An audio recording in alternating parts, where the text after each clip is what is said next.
Yep. So you know it's DJ Larry Luv, man, and to wrap up this Black History Month, man, with this Black excellence, man, you got to introduce yourself to the world, my brother, man. It's Devlin Carter, S.I.A Collective. I appreciate you for having me, Larry. Man, I appreciate you, brother, and I got a few things to get off my chest first. Yes, sir. First, we worked the morning shift yesterday from 9 to 5 together. You know what I'm saying? We worked the morning shift at your pop-up shop. You know what I'm saying?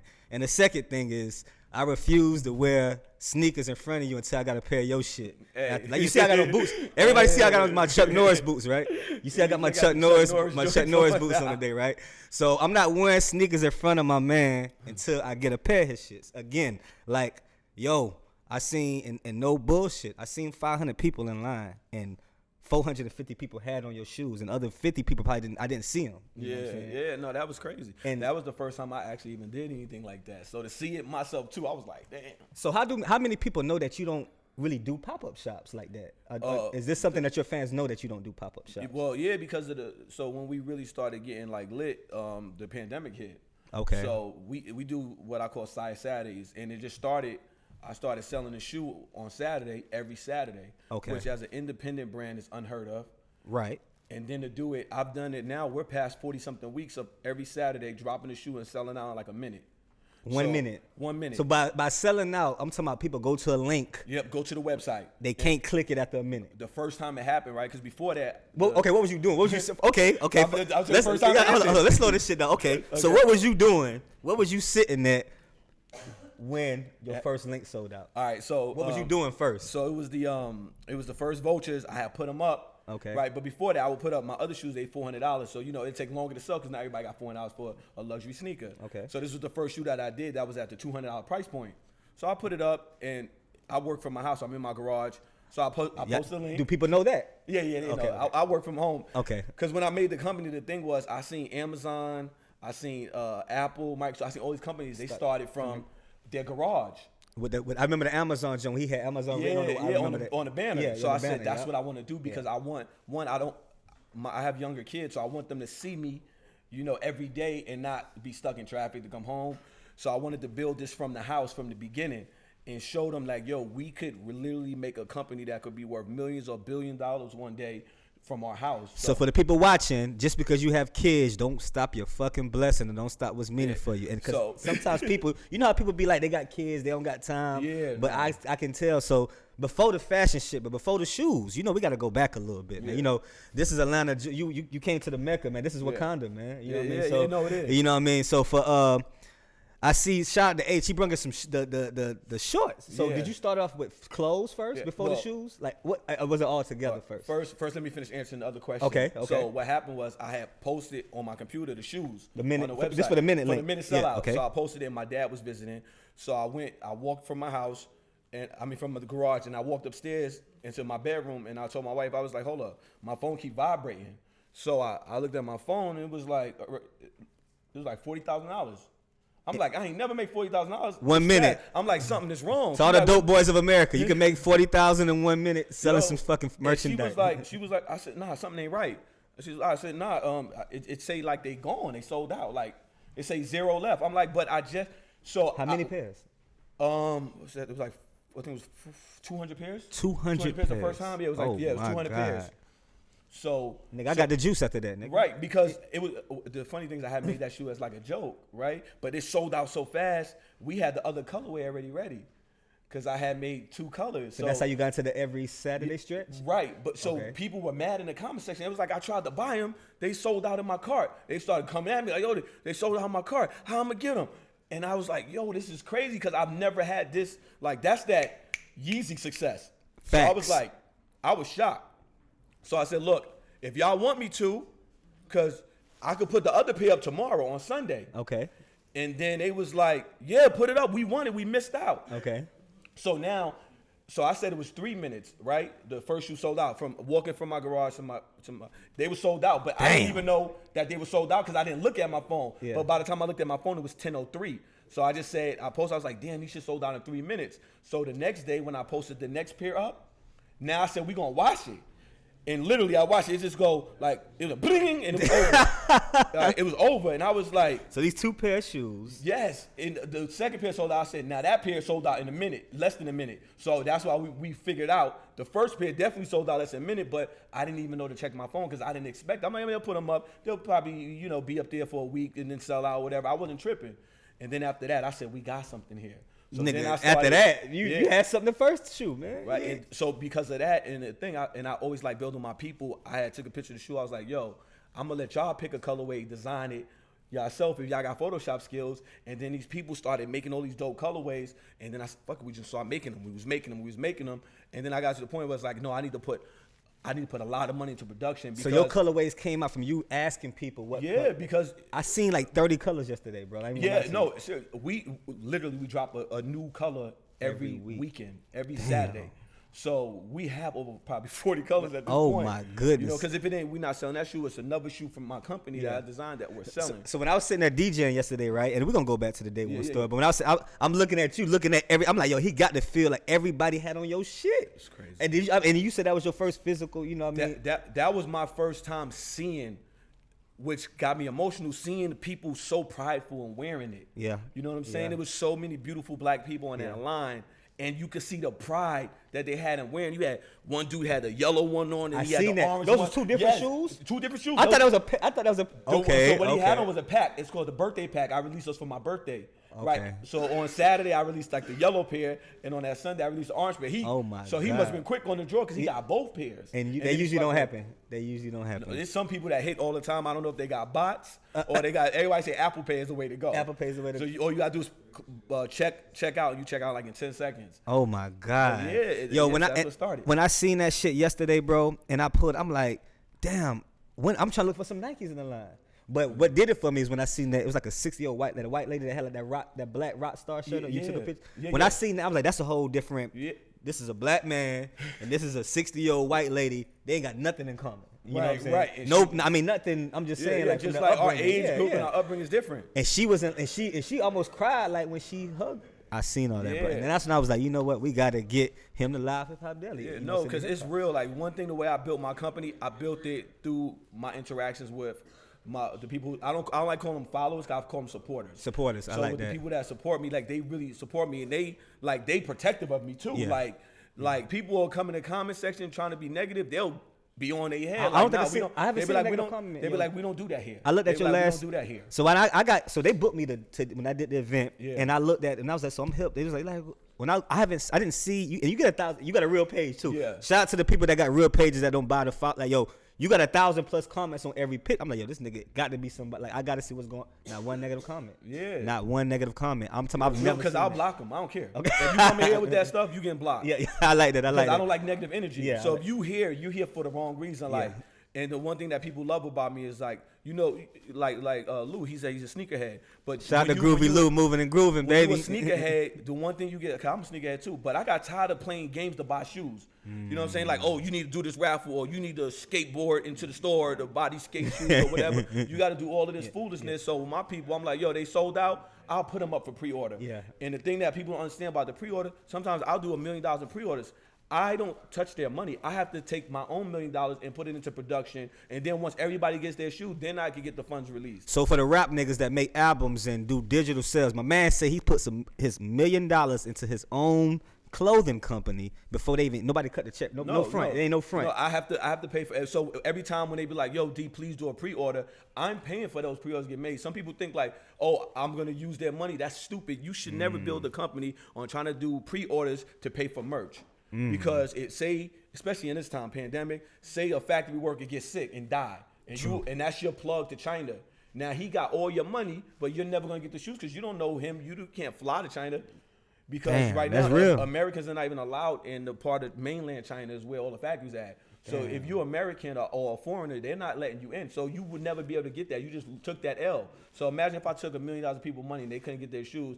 Now you owe all these people. Now I just want my company for $1 million because now I don't got the merch, I don't got the money, and then now they be like, see, this is why I don't fuck with black-owned companies, and you know they be waiting to talk shit. Yeah. But that's what they don't understand. So every time I do a pre-order, they know I'm funding that. And I do it anytime I'll look at the comments. Some sell out fast. If I get like 20, 30 comments, I'm like, yo, I'm going to put them up for pre-order because my people want it. Speaking of pre-orders, I wasn't the dude that had the upside down my man had the upside down Atlanta blue one. Yeah. But the story he told me about that, so I'm like, yo, this shit hard. Like, you got off his, he was like, yo, I got this. He said, but what happened was you dropped the black one. They say you dropped the wrong color. Yeah. That one sold out. Yeah. He was like, fuck, I got to drop the right color. Yeah. They said you went back and dropped the blue one. Yeah. What happened was when I paid them to make it was supposed to be navy blue like the like the Atlanta? Braves, Okay. Right? And then they sent us, I'm opening, I'm like, oh, these shits is black. Okay. Right? I'm pissed. I'm like, oh my God, I spent all this money. I'm like, yo, y'all messed this up. Yo, y'all got to send me my shit, the rules. I'm mad, right? And then I'm looking at it, and I'm like, hold up. The Atlanta Falcons wear black and red, right? So I called it what the ATL. Because like I'm gonna mix the Braves logos with the Falcons colorways. Bro, that hoodie was my fastest hoodie selling out, the black one. The one that was a mistake. The mistake sold out. That hoodie sold out in 1 minute. Usually our shoes sell out in 1 minute, but the clothes, they be up for a little bit longer. But that hoodie sold out in 1 minute. I said, listen, what I said earlier, I apologize. You did a good job. But I still need the blue ones. Did they see your money back for that? Did they see? No, they didn't have to. Okay. I said because they sold out so fast, I had to get more. Okay. People really like the black ones. They like, please put the black ones over pre-order. So I can't be like, give me my money back for the black ones, but then let me order some black ones. So I was like, hey, that black one, the mistake actually made me money. So I need 100 more of those, and then now I need the 100 of the blue ones because I had made the hats to match it. Okay. So that's why I was mad because the hats was ready, but they were blue, and then you got a black hoodie that don't match. So I still needed it. Were people still buying the black and they didn't care? Oh yeah, they love because everything is like that. I came from being here when I came the first time. Okay, and like that's what the ice cream. That's what she told me. She's like, yo, he was buying a Rolex. She told me you was buying a Rolex, but I was buying a chain. Okay, she was like, yeah, he was in there buying a something, and he just came to my and said, I'm gonna make a shoe. And what's the name of it? It's called the ice cream. It's called ice cream rolls. Ice cream. So she was like, he's gonna make a shoe off my store, and she was like you was off the. We used to. So for the people that's watching, we used to the cap ass shit in Atlanta, and by cap, we talking about fake. Yeah, so she told me that, I'm gonna get in when you actually, she said you sent it to her in the mail. She was, I believe this nigga. Like, I'm a believer now. You know what I mean? Yeah. So come in here, but so let's go. Now we can go back, but we got off the chest. So let's go to some day one shit. Was you usually fashion, sports, music? Okay, all that shit. How I started, right? So was you a hooper first? Was you a basketball? Because I heard you from New York. I thought you was from Cali. No, you from New York. No, so I started. I used to play basketball, but that wasn't my passion. Okay, I did. You thought you was going to the league? Like, you thought you was going to? Okay. No, I wasn't. No, that wasn't my so thing. we got the day one in here with him. So that wasn't his calling. No, that was go. So I used to. He wait for you to say the wrong shit. You know that. It was crazy, right? He wait for you to so you cap you down right there.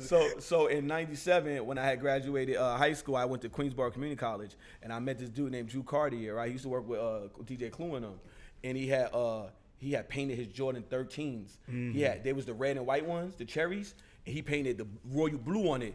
And I was like, bro, where you get the joints? He said the Olympic. He was like, yeah, it's the Olympic joints because the Olympics was that year. Okay. And I was like, yo, nah. I was like, yo, them joints is fire, right? So he was like, you still talk to him to this day? Yeah. Actually, when I did the Breakfast Club interview, like I had shouted him out. I told the same story. Yeah. And somebody who knew him was like, yo, this dude on the thing know you. He said he didn't remember me because I got a beard now. Yeah. And I was like 18. Yeah, okay. So, and then he was like, okay, yeah. But because he painted, he told me what paint he used. I just started painting all my Jordans. I was a barber. Okay, so you. So I was a professional barber. I used to work in a barber shop. Shout out to the barbers of America, man. So I used to always. So I had money to buy J's every week. So I would paint them and wear them at the shop. Like, oh, those are dope. But I always lie and be like, yeah, my sister in the army, they got these in Germany. They don't come out here. Yeah. Because I just wanted to be fly. You know, that's back in the days when we didn't want to dress like each other. Well, we found some shit. We was like, nah, I'm gonna just keep that in the tuck. Yeah. So I used to just have dope ass Jordans painted, and then from there I started taking the shoes apart. Because literally because everybody else started painting. I was like, I got to one up. I mean, so you ain't had no. This ain't no. I'm talking about you. Did you have like a tool? Like you was just ripping them? Like like with a of course you had a right. So from there, I seen everybody was painting, and then I could paint and change the color, but you had dudes drawing portraits. I was like, I can't compete with that. I need to come with something else. And my mom was always a seamstress, so I always used to go with her to go fabric shopping. So I was like, yo, if I could put different fabrics on the shoes, can't nobody paint some crazy shit like you could get on fabrics. So that's when I started getting into putting the snakeskin. So there's a shoe repair store right by my where I And by the way, y'all, his fucking jacket matches the fucking shoes right now. Let them know what's going on. In case y'all ain't think he was stepping in here right now with the snakes. Because I heard you say snakeskin. Yeah, it's real python. Yeah. So this shoe repair shop, Augie, that's my mentor. Okay. The older Italian dude. I said Augie. And you do believe in mentors. You do believe in mentors. Yeah, of course. Yeah. And this is older white Italian dude, nicest person you'll ever meet. My mom always had a lot of heels, so I used to take her shoes to get fixed. Okay. So I knew to go to him. I said, hey, could you show me how to put different fabrics on shoes? He said, I'm not gonna do it for you. If you come here and do it, I'll watch you and make sure you do it right. Yeah. Like, so he let me get right on the sewing machine and start learning how to use the cobbling machine. And that's from there, love. It was up. And then that's what I really blew up the first time. Was remember the Gucci Air Force Ones? I remember with the Gucci check. Yeah, I started that in New York. I was the one doing all the rapper shoes with the Gucci Air Force Ones. Who was the first rapper you made a shoe for? The first rapper I did a shoe for, well, we did T.I., but we didn't know who T.I. was back then. And it went through like a proxy. Somebody got it for him. Then we did Jadakiss Knock Yourself Out video. But the first I remember the Knock Yourself Out video. I remember the Knock Yourself Out. I was in Cormega video. We did the whole outfit. We did the short set, the bucket. We did he had the Air Force Ones and the Timbs because once I started doing the Nike checks, then other people started crazy gluing it on there. They wasn't sewing it, so I was like, you know what, I'm gonna do something I know they can't do. I started doing the Gucci Timberlands. So I used to do the whole Timberlands in Gucci and stuff like that. I remember and you was a person with that. Yeah, I would go to Canal Street, buy the bootleg Gucci trench coat for like $100, and that $100 coat would make me like 10 racks. That's real for the hustlers that heard that. You know what I'm saying? And I like in a quick. I got a statement and a question. Yeah. So when was it? I'm pretty sure it was the time you was laying in the bed, you got on your fucking phone or somebody texts you and you see one of these bigger corporations biting your shit. Oh, man. So, okay. So what was the first, can you say, I mean, for you, of course. What was the first item, not the company that did it, but what was the first item and how did you feel? How do you feel about companies? Because I'm pretty sure they wait for you to drop some shit. Oh, yeah. So you because I did a lot of Jordans and stuff. So I would see them do like the colors, but it was one that they literally stole. It was the Jordan 6s, the all reflective Jordan 6s that came out like 2 years ago. Okay. I had made those shoes in like 2014. Okay. I took the whole Air Jordan 6 apart and I remade the whole shoe. It was the black infrared. Okay. I made the whole shoe in reflective 3M material. That's hard. Then on the back I had my own embroidery machine. So I wrote the Nike Air on the back. Because Jordans, if they weren't the ones Mike played in from the 90s, they never put Nike Air on it. Oh, okay. So when Nike released these pictures, it was the exact as my shoes. Everything, nothing different. Even the back, they put Nike Air. And they never put Nike Air on shoes. And you were a little nigga at this time. Like, was you a little? Yeah, I was just a customizer still, right? Okay. But the funny thing is that before I even could see it myself, I had my Instagram page was blowing up. Okay. And people were at me in the pictures like, yo, they stole that from FBCC Bay Area. That's his shit. They stole that. Look, go back to his shit. 3 years ago, he did that. Boom, boom, boom. And that was the first time they stole something. Before they would take the colorway, but that one was where they took the whole thing. But at that point, I was like, you got to think about it like this. One, it's a relationship, right? Why am I customizing Nikes or Jordan shoes? True. Because they're the most popular shoes, right? Especially in the hood. And especially Jordans. Like, one thing about Jordans, niggas know what Jordans is. They know the color. So if they see a Jordan in like a black and yellow, they like, hold on, how you get, black and yellow 11s? They never made those, so they know it'll catch their eye. You went to the flea market, nigga. So at the same time, I'm using their product to boost my thing. So I always let them know that I know you're copying me, but I really don't care. I'll just say it so everybody else knows, like, look, they're copying me. Yeah. And the one thing about them copying me, you say, like, how do you feel about it? And that's what when I was on Breakfast Club, they asked me that, and I was like, you know what, it's what it is, right? I don't think Nike is literally on my page looking at me like, well, can we copy from him? It's a worker, They work in the product development department. They like, oh shit, I seen what he did. I'm gonna use it as my idea because they don't know what Instagram, So now what I do is, when I was in the military, I had a chief. Oh, so you shout out for the people. It started off. Shout out to the armed forces, man. You know what I'm saying? The uniformed services of America. Freedom isn't free. Hey, right? Freedom isn't free. Freedom isn't free. So, but when I had a supervisor, and he never wanted to hear no complaints. He was like, "Don't come to me with no complaints. Okay. If you have a complaint, let me hear the complaint, but I want to hear the solution at the same time you tell me the complaint. Okay. Right? And I thought that was dope. So when people were like, "Oh yeah, Nike stole your shit, what you gonna do?" I said, fuck that. I'm not getting mad. I'm getting even. Yeah. So, okay, y'all stole my Jordan 6s. So I'm like, that's some culture vulture shit. Yeah, yeah. So I started I started a whole vulture line of my shoes where I go back at people who try to steal my stuff. So if they steal my shit, I'll look at what they do and I'm like, oh, you do that? You know I used to make your Jordans look better. So now I took the Jordan 1s. And I put, instead of the Nike sign, I put a dead vulture. Because dead vultures can't fly. Oh, that's hard. That's why I seen the vote. I was like, is those not Jordan? I was seeing them. Yeah. They had the different kinds. Yeah. So I did that, and then I said, you know what? I'm gonna kill it even more, cause I'm gonna do something they don't do. They, you know, the Jordan 1s, they coming out every color now, right? Color, yep. But I'm gonna tell you how stupid they are with their own company. They got Jordan broke his ankle, broke his foot in the Jordan 1s. And they made a special Jordan 1 for him called the Broken Foot Jordan 1, where it had a built-in inside ankle strap for him.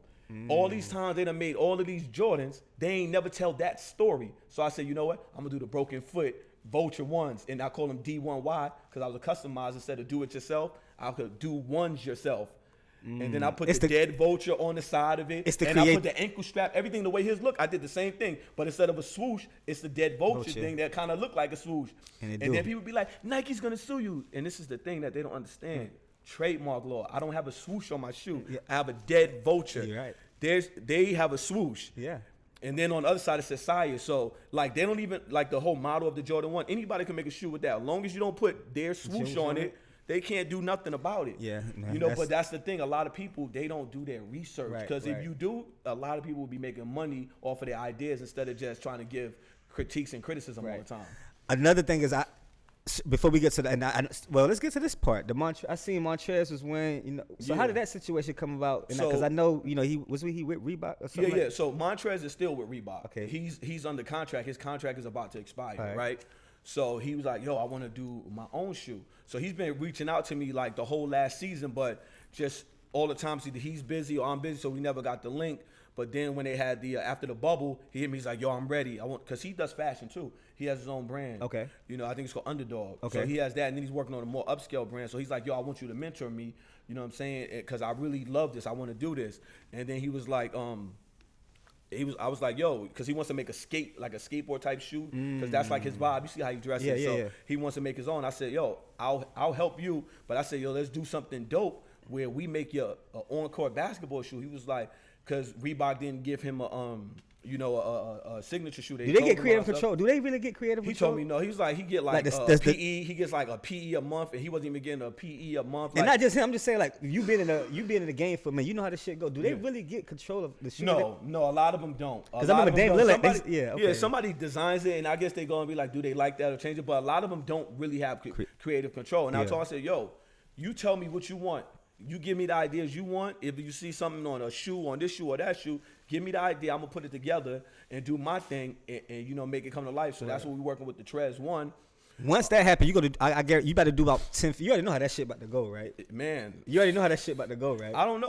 One thing I don't do is I don't be like, yo, I'm going to do this much. That's real. Because I like to keep, you know, expectations low, so I'll never be, I'll never be like, keep you to the ground. Keep you to the ground. You have to, because I stay hungry too. Yeah. You know, like I'll live, like it's funny, I live like I'm still in the military. Sometimes I'd be like, oh shit, no, I got more money than this. That's your discipline though. I still fly coach. That's your discipline. I still fly coach, and I flew first class one time, and the reason why I did it, I paid $13. for one of them walking boots. Yeah. Okay. You know, I bought that shit on eBay. Okay. And I got on the plane, and I was like on the outside. I put my leg out in the flight attendant. I was like, and she was fake. I got shit on tape. I was on my documentary, right? So I was like, I need to. You think y'all got your leg room somewhere else? And they put me right in first class, and I was like, I take the whole shit. I was like, $12, get you a little walking boot. I know off camera we was talking about the first. And my question is, why you don't work with like, do you like working with celebrities? Do you like? Because I see you like regular. I seen you walking up shaking people's hands yesterday, bro. Yeah. Like you was like, I don't like using the word humble, but you was really like welcoming to people. You was engaging. I'm like, is this the man? And because I was walking up and I'm like, it's got to be him. But yo, that's like, what keeps you at that fat to shit? Because I'm pretty sure you've been doing this shit. You truly is not new to this. You know what I mean? So the thing is, people think like if you have a celebrity on your brand, like, oh, that means your brand is dope. You get that validation, like, oh, Future is wearing your shit, so he has to be dope, right? That's their perception. My perception is, I know for a fact no rapper is going to spend like $20,000 on a black-owned brand because they want the shit that everybody knows that's expensive. They want to have the Dior on. They want to keep making these Europeans rich. No, because I still work every day, so I ship the orders, right? So it's orders, I'll come up and I'll see a name that keeps coming up, and then I'll like, hold up, I seen this name a lot, so I'll look, and I'm like, this person got 250 orders. Shout out to Ian Adams. Oh, and I was about to ask you, what's the most somebody bought? It's Ian Adams is my #1 customer, and Gas House Bo. He came out here yesterday. He had the blue sweatsuit on with the dreads. Yeah. Him and him already spent over 30 racks. 112 was there. I mean, Slim from Slim from 112. Shout out to Slim from and he was sitting right there. I'm like, he was sitting there the whole time. Nigga, I should have played. Did I play like a one? Fan. He's been supporting and shit like that. He had on the biggies and everything. Yeah, okay. But yeah, no, like Ian Adams, he spends over 30. He ever spent over like 36 racks. He's over 250 orders. One person. Oh my god. So he's a nurse. Oh man. So I have people that are have regular jobs. And they buy, even if you spend $5,000, I think that's a lot. That's a lot, yeah. That's telling you that person believes in you. They fuck with you, yeah. A celebrity's not gonna believe in you like that because they want that pseudo hype shit, right? That's they real. want, like I said, the Dior's, the Amiris, and all that shit. And I know all my jeans are made in the same factory as Amiri jeans. Damn. And he sells his shit for like $1,300. I sell my shit for $120.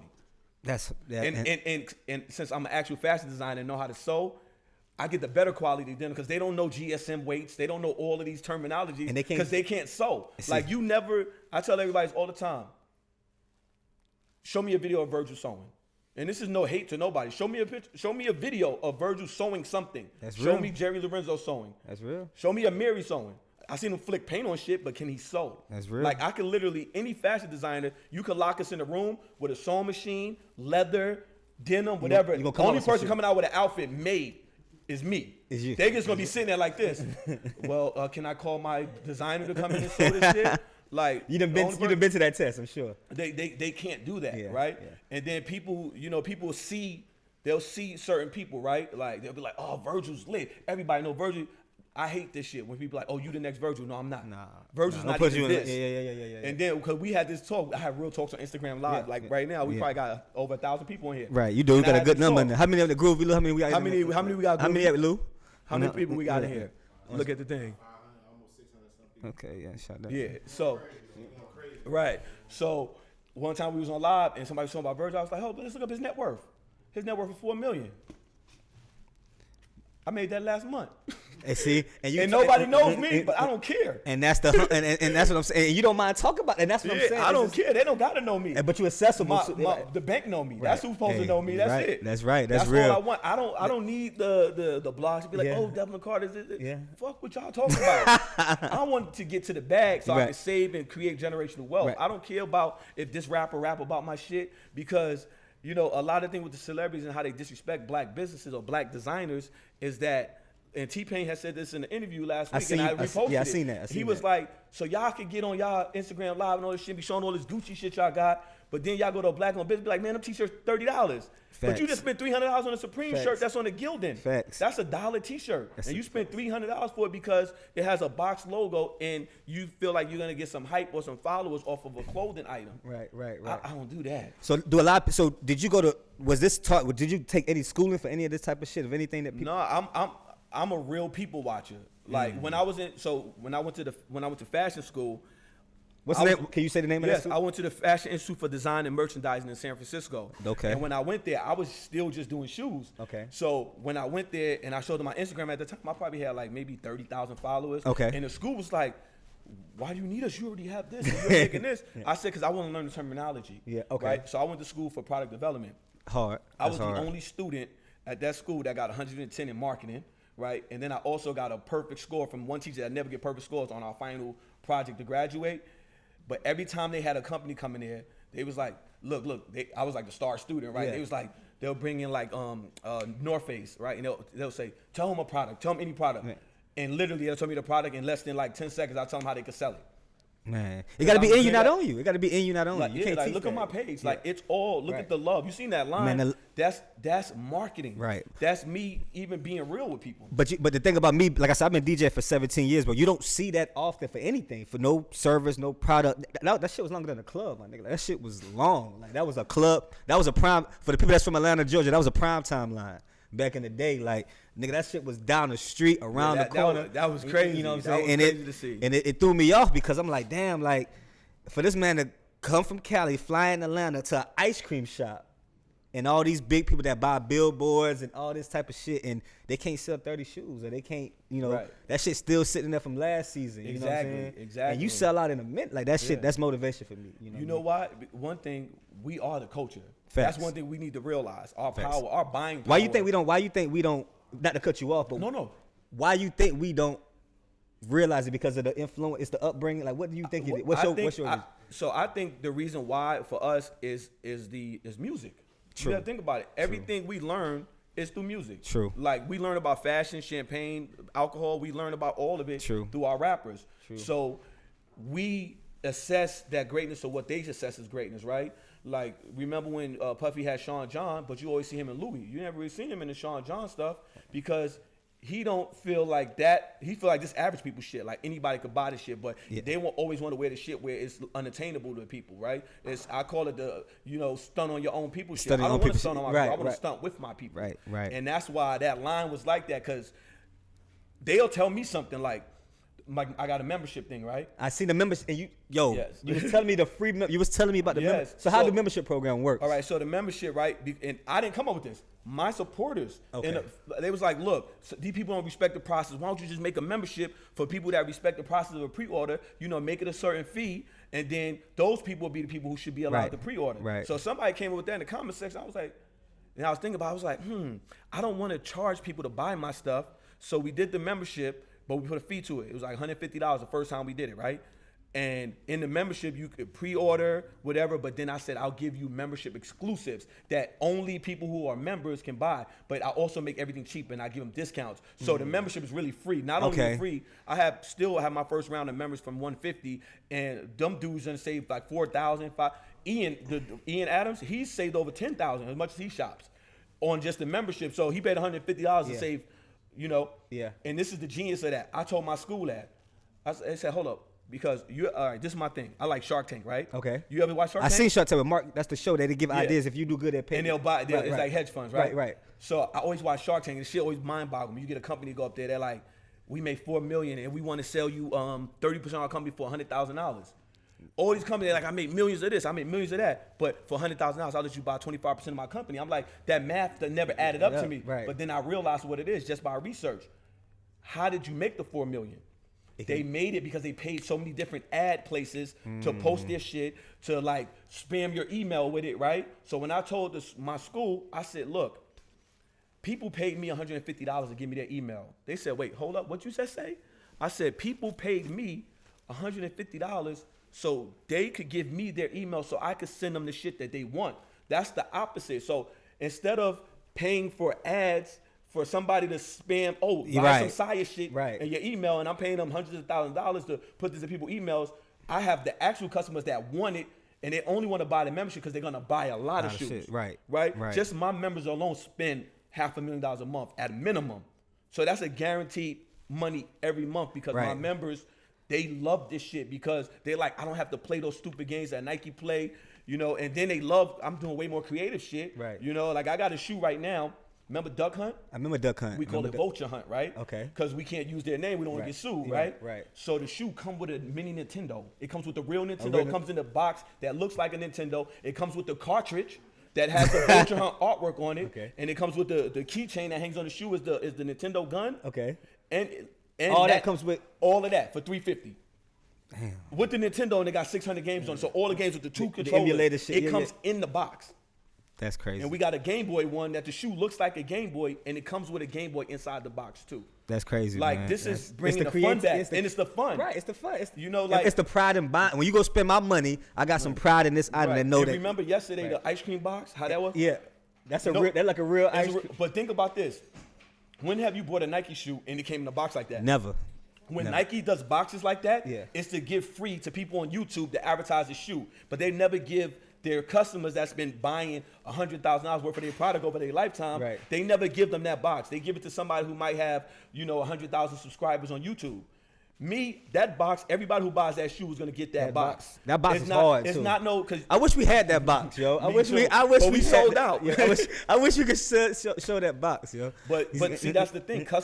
These big companies, they forget about the people that got them there. Yeah. You know, because it's not that YouTuber is not buying all of your products like that. Right. It's the people you using them they as an advertisement. giving it to him. Right. Has Nike ever sent you any free shoes? Never. Not a goddamn day in my life. Just this Christmas, our top 100 customers, we sent them the shoes that they always buy, a color that didn't come out for free for Christmas. That's to create. That's hard. It's creative. That's creativity, yo. That's hard. And I guess with you saying that, it shows the pride in like you being the CEO, the designer, the marketing, every, you know what I'm saying? I wear all the hats. Damn, brother. Like, when do you sleep? You know what I'm saying? Because my question to asking you is like, it's gonna have to be a day. Yeah. I mean, you probably already had that day. You know, I tried to sleep one time. I ain't like it. Damn. Nigga said he tried to sleep one time. He didn't like it, nigga. I ain't really. And nigga, hey, I sleep damn, about. I feel bad for going to sleep last night, nigga. Because I dashed. So the crazy thing about with the sleeping, I had my first daughter. She had passed away, and after she passed away, I developed insomnia. Yeah, so like it's like a gift and a curse. The insomnia, you know, it keeps me up longer than everybody else. So while I'm up, I'm using all my time to put into my brand. You know, so I'll probably sleep about 4 to 5 hours. And no matter what time I go to sleep, I wake up at 6. No matter what. That's the military side. That's the military side. Like, I wake up early. You know, like even here, I said, what time y'all want me to 12? I'll be at 11:30. I bet you a lot of people don't know that you designed them shades that you got on right now. Yeah, my shades, my watch, it's in the shop now because I got to bust down. But everything, my drawers, my socks, everything. Like I don't want to wear nobody else's stuff. I want my customers to be able to be like, yo, from my jacket, from my hat to my toes, D got me covered. Word. So that, and bro, it's like I said, I'm motivated, my dog. It's nothing but motivation for me. You know what I'm saying? It's nothing for motivation. So with you doing that, and you say you wake up every day, you create a design and all that. First thing I do when I wake up, I design something every day. What are you motivated by every day? That's my question. All right, so now that you're here, you know what I'm saying? That's a good question. Now that you in this motherfucker, so it's when you wake up to like, is that and that's the process? So my motivation is really the reaction from the people. It's not the money. I don't care about the money. Okay. My drug is making these people happy. When I design something, and they're like, yo, this nigga did it again. How does he keep one-upping himself? So I'm chasing, it's a high, it's a euphoria, right? Because when I design something, I bring it out to the people and they go crazy, that's it, right? I do it for that. That high, I just made them, because every time I design something, I have all these people that are counting on me. Like you see all those people outside, they are counting on me to do something that nobody from our culture has ever done, and I'm doing that. You're doing it. You know what I'm saying? Like nobody has done that. So I have to keep creating because there's some little kid in the projects in Brooklyn like I was who's gonna be like, yo, I could be like Devlin. I don't have to be like Steph or LeBron. I could actually make money making dope shit. And how you came up with the name? That's the next question. How you came up with the name? All right. So before I started Somewhere in America, that's what SIA stands for. Okay. I had FBCC, and that stood for Fly Boys Couture Club. But when I went to fashion school, first thing I learned, the worst thing you could do is have a gender attached to your brand. Oh. Because when you say fly boys, you just remove like 75% of the shopping, which is women. Women do all of the shopping, right? So I said, I need to come up with something that's gender neutral. And I said, I'm not going to rush it. And now, mind you, I went to school in 2014. I graduated in 2016.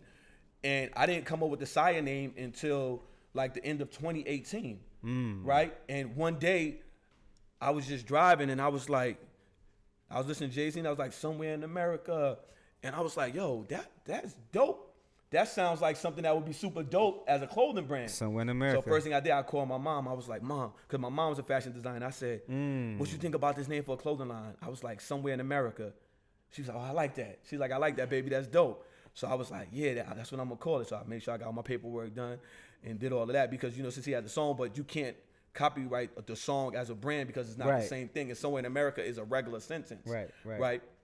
So when I did the Somewhere in America, when I first launched it, I wasn't going to let people know that I was the designer behind it. I wanted it to be a brand literally where all the photo shoots would be done in the woods or somewhere on the street where you don't know. Somewhere in America. Yeah, somewhere where you don't know. Like, you can't see the Golden Gate Bridge thing. No, he's in the Bay. every picture would have had to be where you can't tell where they at in America. Right. That's how I was gonna do it, and I wasn't gonna have my name behind it, and Yeah. I was just gonna like have people like, yo, post this, post that, whatever. And then I did the T-Pain show, and after that, my wife was like, hey, you know you can't do it the way you was gonna do it. So I was like, fuck it, let's go balls to the walls with it. Damn, brother, it's just the But creativity. it was supposed to be a secret brand. Oh my God. And when I seen it, and it's like a secret society now. Yeah. I mean, literally, bro, it was 500 people that I'd never seen in Atlanta. First of all, I've never seen none of them hoes that was in line yesterday. I never seen not one of them strippers yesterday. That I never seen none of them. So it was but it wasn't just the hood. It was the Asians. It was you know, It was so that's older people. Like, older. I didn't even know I had like one dude came, he's like 50-something years old. I seen him. And he African I was guy, like, right? Yeah, The I was African guy, like, yeah. I would have never thought that guy would be my customer. As Yeah. my wife was saying, she was like, yo, your customer base is crazy because I would have never thought. She said he like an OG like You my see them dad. shoes he had on? Yeah. You see them shoes he had on yesterday? I ain't gonna call him out on camera, Yeah, but yeah. and they had on some Under Armours, I think, or something. Yeah, And I'm yeah. like, he got on some Under Armour shoes, but he buys some SIA. Like, yeah, this And one that- dude was on the line who was like my age, and he brought his mom out to meet me. She was like 80 years old. She was like, I just want to take a picture with you. And that's the first time I got to see this love and feel it. And I was just like, it was so overwhelming. I was like, man, this. I can't wait to get back. I'm like, look, I done had all these people. I got to design some more stuff for them because I look at it like I'm their personal stylist. You know, I'm dressing, instead of people like dressing these rappers, I want to dress my people. And you know, because of the pandemic, I had to shift. So right now we're doing a lot of athleisure type wear, like the sweatsuits, because unlike Atlanta, the rest of the world's closed. Yeah, I like what So- you said. That's real. That's real. because but you have to know how to adapt. Because this whole year I was supposed to bring out my business suit line and my Devlin Carter line. That's like this jacket. Okay. So like this jacket would be like $3,500, but anybody else selling this jacket would sell it for $12,000. Right, Because right. it's real python and it's color. It's a custom color. Okay. But everything I do when I do it for the people, I always try to make it as cheap as possible. Right, Because I own my own clothing factory in Pakistan. So I have 15 workers there. And you have to pay for, and that's the side people don't think about when Yeah. when you come up, because when you come up with a price, all right, boom, like you said, your first shit was 400 first before it went to 220. You said your No. first thing, that was an exclusive. The first shoes that we dropped, we went Ever? for 200. Yeah, we did 200 pairs of the first color, and then the second color, and then after that, I was like, well, them shit sold out that fast. We had to keep up, and every time I up production, it hasn't been enough. Like we're going to 1,000 shoes, and they sell out in a minute, and we still like, damn, 1,000 in 1 minute. So we like, man, we got to keep making more to try to keep up with the demand. And that's another reason why the membership helps, because anything I'm about to put into production, the members are allowed to buy it, pay for it then. So they get it 2 weeks before everybody else. Facts. But they don't have to worry about that 1 minute sellout. Yeah. They That's- stuff guaranteed. Man, that's so creative, bro. What's up, Groovy Lou? What you got to say to all of the designers out there, Okay. Shout out to Like Mike the Sims in up-and-coming the ones? building, man. My dog Mike Sims in the building. up-and-coming designers that's that got the mindset of giving they merch out to Celebrities and rappers stuff, yeah. celebrities. So I tell you, if you feel like that's gonna make you pop, you know, I'm not gonna tell you to try your way, but rappers don't respect free shit. You give them something for free, you'll never see it on them, or you're gonna see them wearing it and they're not gonna tag you. But let them wear some Gucci shit, they gonna tag their shit. I never understood this shit, right? Because I've done it once. I gave some celebrities some shit. I'm not gonna say nobody's name. Right. And then I never seen them wear the shit. So after one time, you're not gonna play me like a sucker no more, right? So I do it one time, and you know that feeling where you feel like, damn, motherfucker, use me. I don't like that. So Right. I'm like, yo, I'm not building nothing off of them. Because at the same time, too, right now, if Drake wore your hat, people not gonna go to your website and try to buy it because nobody looks at Drake for fashion. True. We look at him for dope ass music. Right. But nobody be like, y'all want to dress like Drake. So you I'm might think, definitely not dressing like right. Drake. You like, I'm about to give Drake my t-shirt. He gonna wear it. I'm gonna blow up, and he gonna wear that t-shirt, and nobody gonna want it because they don't look at him for fashion. So sometimes you be giving your stuff to people, but they don't even have the influence in what you're selling, right? They're not looking at them for that. You know, that's why I tell people like, me personally, I don't give them anything for free. You make them respect you. Do they do music for free? Right? If they play a sport, do you Facts. go out there and catch footballs for free? You don't. And this is when I first was coming up, you know, and I had, you know, not as many followers now. You'll get some basketball players or whatever. They like, yo, I'll give you a shout out. And I'll be like, I don't need your fucking shout out. My kids can't eat a shout out. You right. You know what I'm saying? you My right. kids eat off of the money I make. Same way you feed your family Right. off of running, jumping, whatever. I got to feed my family through this. Your shout out, you know what I'm saying, ain't going to do nothing for me. You know what I think it halfway be the battle sometimes though, because we down here in Atlanta, right? Yeah. And you around your people, and you respect that organic support versus a lot of other places, you know. And celebrities come to Atlanta, right? Yeah. You can like the thing about Atlanta, like the average person can be your neighbor can play for the Falcons, your neighbor can come up with the hottest song next week, or your homeboy went to school with the Futures. So I think this what it be is like, all right, this person's in the same vicinity I'm in. Let me just see because I can go make $1 million of these shits. So I can go make another one of these colors. Yeah. I can go make some exclusive shit. But what I think, and I'm just trying to speak for the people, and I don't think it's a good thing. Right, no. But it's the same with me. I just think that sometimes people just feel kind of like, all right, this can be that one time. Yeah. And they just do it, and it gets to a point that you think you insane or you crazy, and you're not. But it's kind of like, well, shit, I'm gonna make my money somewhere else. Right. But I can do this. But you keep doing that. You never get that. So I had a real good friend that I met on Instagram. He had a clothing line called Beyond the Pen, right? Okay. He from Louisville, Kentucky. He makes some dope stuff. He actually helped me get my first Chinese clothing factory. He shared that knowledge with me. And even with the camera and stuff, he flew out and taught me how to use the camera to do my videos and stuff. But he used to give celebrities the free stuff. His clothing brand he's done. His clothing brand is done because the thing is, like one thing I tell everybody, oppressor is not gonna finance your freedom. So I built my brand with my own money. I never went to a bank to be like, I got this dope idea. I'm dope at what I do. I got 100,000 followers. I want to make these shoes. All I need is a $25,000. They're not gonna give it to you. They'll give you $100,000 of school loan debt, but they won't give you $10,000 to start a business. They don't do that, right? Because why? Leverage. Why would I give you $10,000 and you're gonna buy your freedom with that? Now you're not gonna need my money no more, and I won't have that leverage over you. And that's the thing. So when you're giving, especially with a upstart brand, you're giving away all of this stuff for free. How are you gonna re-up? Usually when you buy stuff, you have an MOQ, which nobody know. If you don't know, it's a minimum order quantity. So you might buy this hoodie or this crew neck, and they like, okay, but our MOQ is 100 pieces. You gotta buy at least this many? You gotta buy at least 100. Okay. Now you just starting. Maybe you don't have 100 people that's gonna buy it, but you still have to buy the 100 to get even just to sell 20. Right? You're hoping, and some people do that. Like, I bought this 100. I don't even have 100 people to buy it, so let me give one to Future. Hopefully he posts it, right? And then I could sell the rest. But if you have 100 and you never sold that, so if you never sold 100, how are you going to re-up and get the next 100? And you can't re-up and build your business up if you're giving away all of your profits. That's facts. So without the profits, that's one thing people don't understand. That's why when you see a black-owned, up-and-coming black-owned brand, if you really believe in it, you got to support it, because they're going to need that money to re-up and to get the next. Same thing like the dope game. You got to sell the work so you can put 50 away and put another 50 back into more dope. You know what I'm saying? That's just how it goes. It's the same thing with clothing. Every concept, everything that relates. It's the same thing, right? But I don't think that the people realize that, nor do the rappers even know that. Because if you did, then you would know that you taking this shit from somebody for free and not even showing them love, even on your story, and not posting them and tagging them, you just killed a black business. Yeah. But then they get to this part where it gets trendy around this time of the year too. Support black-owned business. Tag 3 black-owned. You seen this post on Instagram all the time. But guess what? You never see.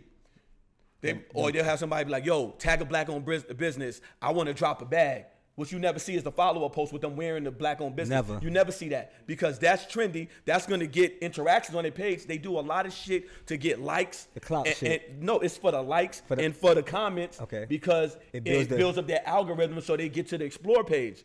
They're just using you to get to the Explore page so more people see them, but they don't give a fuck about what you're doing. I've never seen any of these people show the thing. And even with, at one point when they had with the Gucci shit, T.I. was like, fuck that, let's we not buying them no more. 90 days. I'm like, why these 90? These niggas back in Gucci now. These niggas. Yeah. I look at the BET Awards like 2 years ago before the pandemic. Everybody had on Gucci. Yeah, everybody It was like a smack in the face. Like, so ironically, they put a blackface mask to cover your face up, and a year later, you wearing the shit. Look at the irony in that shit. And all of them, they're back to wearing that Gucci shit. They is.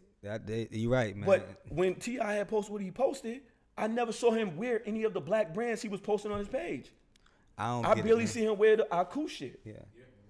He don't, right. And I wear his shit before he wears shit. Right. You know what I'm saying? I'm not. If you don't wear your shit, I'm not buying it. I'm with that. Especially y'all up and coming designers, if you got a brand, you should only wear your brand. Every you know day. what I'm saying? Or wear something. If you want to mix. I'll wear other black owned brands with my brand, but everything I wear is black owned. Everything, man. You know what I'm saying? So if you got your own jeans or whatever, you wear your jeans, you could throw another t-shirt on. But if you run into me or you run into somebody, be like, yo, I got my own brand, be like, oh, word, what it look like? Hold on, let me show you on my phone. Hold up, dog. Let me show you. Look, this is shit I'm working on right now. Like, why you not wearing that? Yeah. Like, if your shit lit, you should wear it. If you not wearing it, how you expect anybody else to wear it? Facts. That's facts. And man, before we get out here, we're gonna wrap this shit up, man. You motivated me, brother. You know what I'm saying? You motivated me. So for the young guys, like you just said, the high schoolers, the YouTubers that's gonna sit here, the fashion people that's gonna watch, I like to motivate the youth. That's just my thing. I just came from so what can you motivate?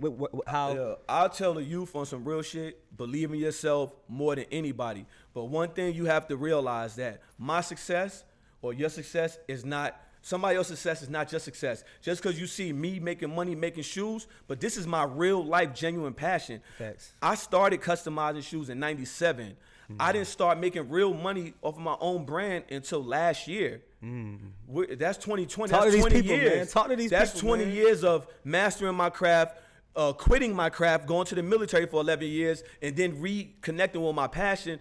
And it's only my kids, like, I want to say a story real quick. So I went to the post office. I was shipping shoes. I did like 7 pair of Kevin Durant shoes, and I was online, and I was shipping them out to the customers. And while I'm online, I'm in my Coast Guard uniform too, because I had to go to work. So I'm looking at the person on the register checking out all of the, selling the stamps. And I said to myself right there in the line, I said, I know when this person was a little boy, he ain't say, man, when I grow up, I want to work at the post office. Nah, facts. Nobody says that. Yeah. But at the end of the day, we have to do whatever we could do to survive, to provide for our family. So sometimes we give up on our dreams just so our kids can live theirs. So I'm looking at my daughters and I'm saying, yo, I don't want to be, I don't want to be a hypocrite to my kids. Right. I don't want to be like, yeah, babe, you can do whatever you want if I ain't do it. So that day, I said, you know what? I was in 11 years. Once you do over 10 years in the military, nobody gets out because you only got 10 more years to your guaranteed paycheck. So I did 11, and I was like, no, I'm good. I can't. I told my daughters, I said, I'm not moving no more. I'm gonna stay, and I'm gonna figure this out. I'm gonna do what I want to do. I want to do the shoes. I want to do the shoe stuff, and I want to do this fashion thing. So because of that, because of my kids, I gave up my dream. I came back to it. So what I wanted to loop that back to is to the young designers. Don't give up on your dreams, but at the same time, you got to sacrifice. When I got out of the military, I only had $1,300 to my name because I got out a year earlier than I expected to, and then I had to front a move to come from Brooklyn to move back to Oakland. Okay. So I fronted that move. That was my whole savings account of $10,000, and then having to put the money down for an apartment and do all of that. And then I got out 3 months after that because they tried to give me orders in the military. You get orders where they going to send you to. Yeah. They tried to send me back to New York. But I had made that promise to my daughters. I said, I promise, and I never break a promise. I said, I'm never moving again. So they was like, well, if you don't move back, we're going to cut your contract short. And you could, Washington send a message, and you could be out of here in 2 days or 2 months. I said, well, that's what I'm going to have to do. Yeah. So when I did that, I only had $1,300, and I said to myself, I said, I'm $1,300 away from being homeless. That's real. And at the time, my car note with the insurance agent was $1,000. And my apartment was $1,300. So I said I could either live in my car or live in my apartment. What you do? No, I said fuck that. I'm gonna start taking custom orders. So I started taking custom orders, and I started making my same pay I was making in the military, doing people's shoes. And I said I only need to stay afloat for 2 months because that's when I started fashion school. And I got out of the military in July, and I started fashion school in September. The thing with the military is they'll pay. It's called BAH, basic allowance for housing. Okay. With the GI Bill. Okay. So I'll get paid. Since I went to school in San Francisco, it was $4,000 a month, just tax-free to pay my rent. So I said, as long as I make it to September, I'll have $4,000 a month, right? From that day, I never went back to not having money. Like from that day when I told myself that, I literally started living as if I was poor. Like even when I was doing custom orders and I had made up this dye called Soul Dye, right? It dyed the Jordan 11s, like the clear. Yeah. It'll turn to any color, like if it's red, blue. And I did that. And one day this dude spilled it on his phone posits and he hit me panicking. He was like, yo, I spilled your dye on my phone posit and it won't come off. Now as a customizer, we never knew how we could paint the foams because it scratch off. Okay. So when the guy had painted his joints, he made a YouTube video, and that month I made $50,000 off of soul dye orders, right? Off somebody calling you, telling you they. The soul dye was a half an ounce. It was a half an ounce bottle. I sold it for $25. It literally cost me 75 cents to make it. Damn. So that 1 month I had made that 50, and I never looked back because now I had 50 saved. And at this point, when I said I'm never going to go to this point of not having money, I started living as if I never had money. So even when I made 50, I would eat top ramen every day. And only once a month, I would treat myself to like shrimp and steak. But every day, even when I was still making 20, 30, I still kept living like that because I said, now, back to the Shark Tank, I said I got to have $100,000 in my bank account so I won't be on Shark Tank trying to sell my company for $100,000. And that's where it started. Like, Shark Tank started it. Like, and once I got to the 100,000, it was just, if I have less than 100,000, I feel depressed. I feel like, oh shit, I'm almost homeless. But that discipline from the Army gave Coast you Guard. Coast Guard. I'm sorry. That discipline from the Coast Guard gave you that I can live up there, like you said. And I like to see that, bro. But you know we got to get you out. But before I get you out here, what's new? Yeah, we got to ask you what's next. Okay, so next we got the SIA Inverno. That's the new shoe. That's the first show I'm actually doing in Portugal. Portugal is like the new Italy. Okay. For luxury sneakers and all that. So right now, probably next week, my members, they're going to be able to pre-order that shoe because, like I said, I promised them any shoe that I'm about to pay for the factory to make, they get to get it first. So shout out to the members. So we got that. Man. And then, of course, from this trip and seeing all you guys killing in the line, y'all just inspired me. So I'm going to design something off of this trip. You know, and we got the what's next out there? We got the Vulture V2s, the ones you saw me wearing yesterday. Them shits is hard. And then we got the S.I.A Run 2 and S.I.A Run Low V2. Okay. Yeah, man, it's this year is gonna be crazy, and I don't know what I'm gonna design on the airplane. And this Black History Month, so have you ever anybody try to invest into your black company? A lot of people like, yo, you gonna go? Yeah, they always be like, yo, you gonna go public? We want to pay. I don't want that. You don't want to take no money from nobody? No, I don't need it. Because at the end of the day, I look at taking people's money as giving away leverage. I'm 100% owned, operated, funded by myself, right? And because I learned how to live as if I didn't have any money, I don't spend reckless. Facts. And if I spend anything, it's a tax write-off. You know what I'm saying? You was telling me some shit off the camera that I like. The guy ain't gonna give it on camera. I gotta save some of the juice for me. I can't give y'all everything. But now we're gonna get out here, man. Live Hip Hop Daily, man. The creator, man. It was FB. It was FBCC first. And now it's SIA somewhere in America. Somewhere in America, man. And Mr. Is it Delvin or Is it Devlin? Devlin. Yes. I was saying Delvin. Y'all niggas ain't correct me. You know what I'm saying? But nah, we're going to get out here live, Hip Hop Daily. It's the wrap up for my Black History Month, man. You know, it's DJ Larry Luv. This was the exclusive. Yes. Anything you want to drop your Instagram for the people that want to follow for the new, you know, whatever, man. It's SIA Collective. Okay, word. And that's the only thing. You ain't on Black Planet or none of that type of shit. Nah, I'm straight Instagram. I don't even do the Twitter. Okay. So Instagram is FBCC. You ain't heard me say Black Planet. You ain't heard me say Black Planet. Yeah, I did. Come on, Black Planet. That was back in the days. That was the fucking BlackBerry days and shit. Black Planet. Fucking. We're gonna get out of here, man. Live Hip Hop Daily, man. Peace, y'all.